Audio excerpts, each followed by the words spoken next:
मेरी मुलाकात तेजस्वी जी से हुई है, अखिलेश जी से हुई है। तेजस्वी जी से चर्चा कर रहे थे तब हमने उनको बताया था कि ईवीएम इस तरह से ईवीएम में गड़बड़ी की जाती है और हमने उनको प्रात्यक्षिक करके बताया था।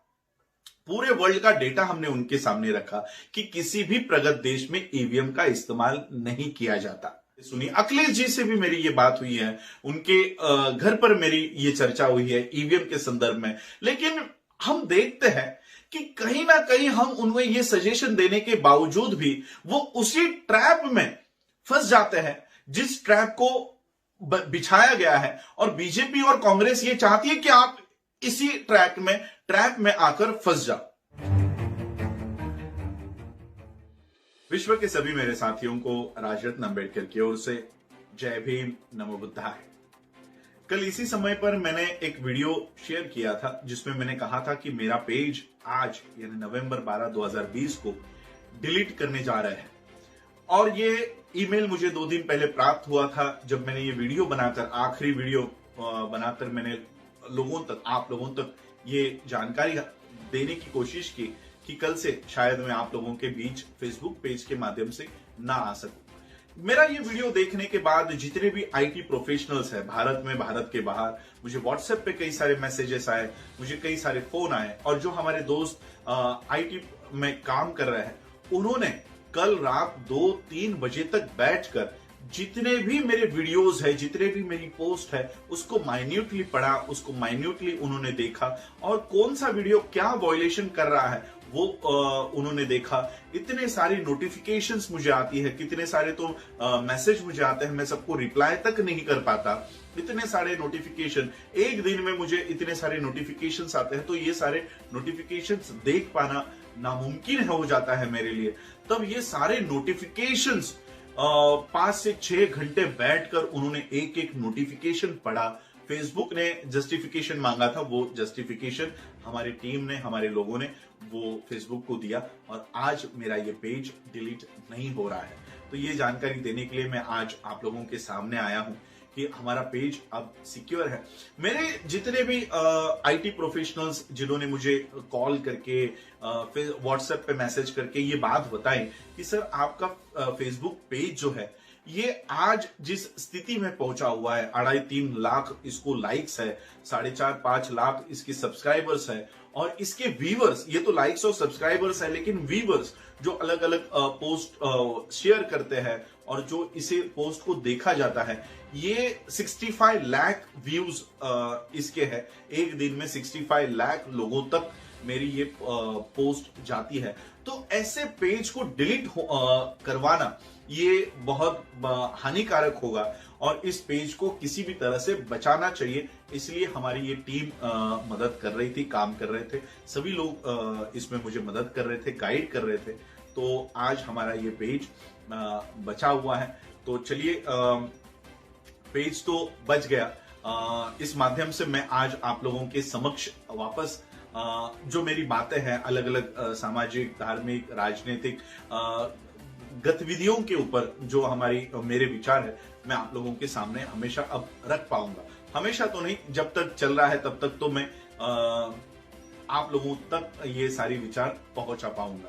तो आज मैं ये विचार आप लोगों के सामने ला रहा हूं बिहार इलेक्शंस के।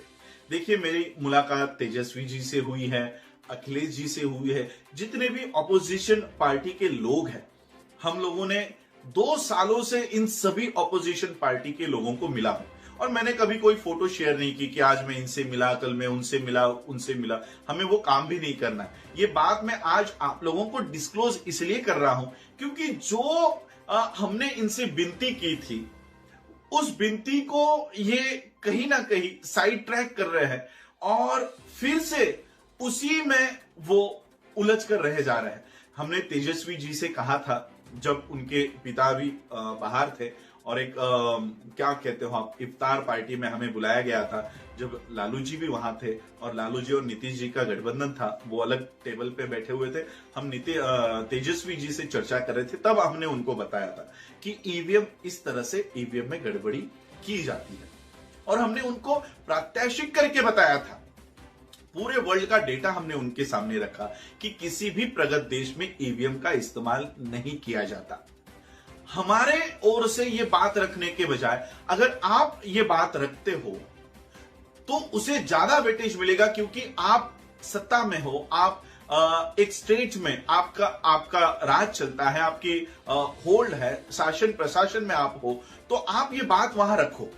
उन्होंने हमारी सारी बातें सुनी। अखिलेश जी से भी मेरी ये बात हुई है, उनके घर पर मेरी ये चर्चा हुई है ईवीएम के संदर्भ में। लेकिन हम देखते हैं कि कहीं ना कहीं हम उन्हें ये सजेशन देने के बावजूद भी वो उसी ट्रैप में फंस जाते हैं जिस ट्रैप को बिछाया गया है। और बीजेपी और कांग्रेस ये चाहती है कि आप इसी ट्रैप में आकर फंस जाओ। देखो, ईवीएम का जो गड़बड़ी है, ये गड़बड़ी या ये ईवीएम मशीन लाई ही कांग्रेस ने है। और हम देखते हैं कि कांग्रेस सत्ता से बाहर निकल रही है, तो कहीं ना कहीं कांग्रेस भी इसका इफेक्ट महसूस कर रही है। कांग्रेस को इसका कोई इफेक्ट नहीं है, क्योंकि आज जो पॉलिसीज देश में बनाई जा रही है, ये वही पॉलिसीज है जो कांग्रेस एक समय में इस देश में इंट्रोड्यूस कर रही थी। एफडीआई का बिल लाया गया था कांग्रेस द्वारा, वो लागू किया बीजेपी ने। ये सारा जो भी इस देश में पॉलिसीज बनाई जा रही है, ये कहीं ना कहीं कांग्रेस की पॉलिसीज है। इसलिए कांग्रेस को ईवीएम में अपने वोट नहीं भी मिले तब भी पॉलिसी संसद में उन्हीं की बनाई जा रही है। और इसलिए हमने जितने भी विपक्ष के नेता हैं, इन लोगों को एक होने की मांग की थी कि आप लोग एक होकर लड़ो। आप लोगों के पर्सनल एजेंडा कुछ भी हो, बीएसपी हो, यहां पर सपा हो, ये सब लोग एक होकर आप लोगों को लड़ना होगा, क्योंकि आप जिसके सामने लड़ रहे हो वो फैसिज्म को इस देश में लागू करना चाहता है। आप लोग अपने अपनी पार्टियों को बचाने के चक्कर में लगे हो, अपने अपने वोटों को बचाने के चक्कर में लगे हो, सीटों के बचाने के चक्कर में लगे हो, लेकिन इस देश का पूरा लोकतंत्र ही खतरे में है। अब हमको अपनी सीटों को बचाने के बजाय लोकतंत्र को बचाने के लिए आगे आना होगा, क्योंकि जब तक लोकतंत्र इस देश में है तब तक आपकी सीटें सुरक्षित है। अभी फिलहाल इस विश्व का सबसे बड़ा इलेक्शन हुआ। इस विश्व में, सिर्फ भारत में ही नहीं, इस विश्व में सबसे ज्यादा पावरफुल जो है वो है यूनाइटेड स्टेट्स, यूनाइटेड नेशंस।